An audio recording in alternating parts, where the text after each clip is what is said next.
Okay, so let me erase this for you and we can get to these final numbers here. Yeah, and so let's start from the beginning for temporal method. It's best to start with the income statement, and remember this cost of goods sold, I can put an X here. Cost of goods sold needs to be decomposed to beginning inventory plus purchases minus ending inventory equals cost of goods sold. And so again, where did I get these numbers? I could find them for you. In the problem it says, let's see, in the problem it says inventory was acquired evenly throughout the year with ending inventory acquired on November 15th, year 1. So that ending inventory is in my balance sheet. So it said ending inventory was acquired November 15th, year 1. Assuming that they're holding it at historical cost and not at a current rate or a market rate or a net realizable rate, this inventory should be at a historical cost, because inventory can go either way in temporal method, and it said it was acquired, the ending inventory was acquired November 15th. So maybe just set that up right away for yourself so you get the right amount. And then, sorry, let's go up. This ending inventory is going to be at that November rate. And remember, I don't know what the ending inventory is. Let's go find it. Let me go look on my balance sheet. Ending inventory is this amount. And I purchased a specific amount of ending inventory, but I'm not 100% sure what that was. But I do know that they started the company, they did not purchase inventory, they purchased PP&E. So they did not mention that they bought inventory right off the bat. Purchases, I'm going to find out, and the cost of goods sold is on my income statement. So probably just a positive 600,000. So remember, so I have beginning plus my purchases minus my ending inventory gives me 600,000. So if I wanted to work my way backwards or up the ladder, going back to maybe accounting 203, remember this is a subtract. We had purchases or goods available for sale. Subtract something gives us cost of goods sold. If we wanted to work backwards, we would take the cost of goods sold plus the ending inventory. So that's the formula I'll do. This one plus this one. So remember 870, following the formula, 0 plus 870 would give you 870 minus the 270 would give you 600. So this, they said that was purchased evenly throughout the year on an average rate, and cost of goods sold is not at one specific rate. It's just kind of the ending result, what happens in US dollars. So make sure my formula is correct. Purchases minus ending inventory would give you 56,520. And we can throw this right into this one, negative 56,520.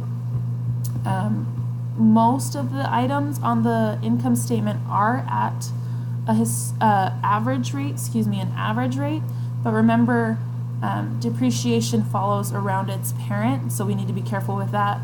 Remember that song, PPE, depreciation, equity, and dividends use the historical rate in the temporal method.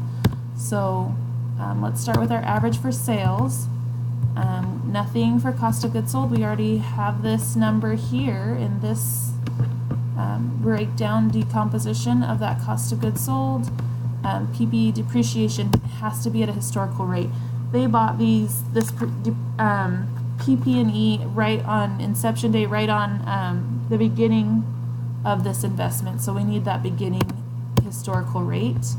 Other operating expenses average.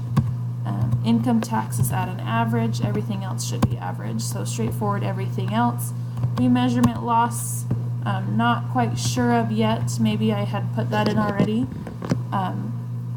Could be a remeasurement gain, but a lot of the times if we have a net asset, or a net liability, because we're using the temporal method, if we have a net liability exposed to foreign exchange gain or loss, and the rate increases, we should have a remeasurement loss, right? And we're using the temporal method because the functional currency must have been the US dollar.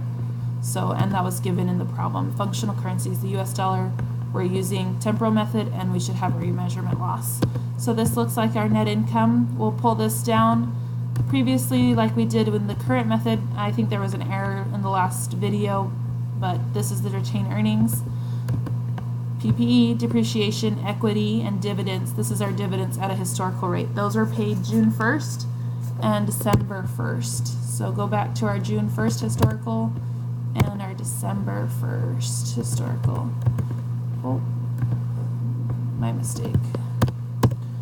Okay, I can't see those, so let's see those a little bit more. Okay, and I'm going to times these across to get my net income less my dividends. Oh. Okay, so retained earnings looks like $7,940 US. Remember, we've done our statement of retained earnings. Let's pull that in. No specific rate, one rate for retained earnings. This is a roll forward from the prior year. We have our inventory already in. AR, AP, short-term, long-term, all at a current rate. So let's use that current rate. AR, cash is at a current rate. Right. Let's get this current rate going. Current rate, and this one at a current rate. Our capital stock will be at a historical rate. And again, this depreciation, we knew the depreciation and the PP&E was going to be at a historical rate. And they acquired that 111 year one. So let's double check that we have all of our rates in there. So we have cash, AR, AP, AR, inventory, PP&E. We're at this amount. We got our retained earnings in there, capital stock in there, long-term, short-term debt. I think we're okay. So again, yes, we are out of balance. How do we get this back in balance? The difference between these two, we need to reconcile, and we can see that our right side, or our liabilities and owner's equity, is too large. So we would need a debit or a decrease. A debit would be a loss on our income statement. No cumulative translation adjustment here. And so this will affect our taxes. If we were to do a loss previously, that would recompute our taxes. So this remeasurement loss is usually after taxes, so it won't affect our income taxes. And we said it was 5940. Let's see how that plays out. A negative, a loss, 5940. So let's decrease that. So now we have 6,000 net income, which becomes 2,000 net income, and it looks like we are in balance here.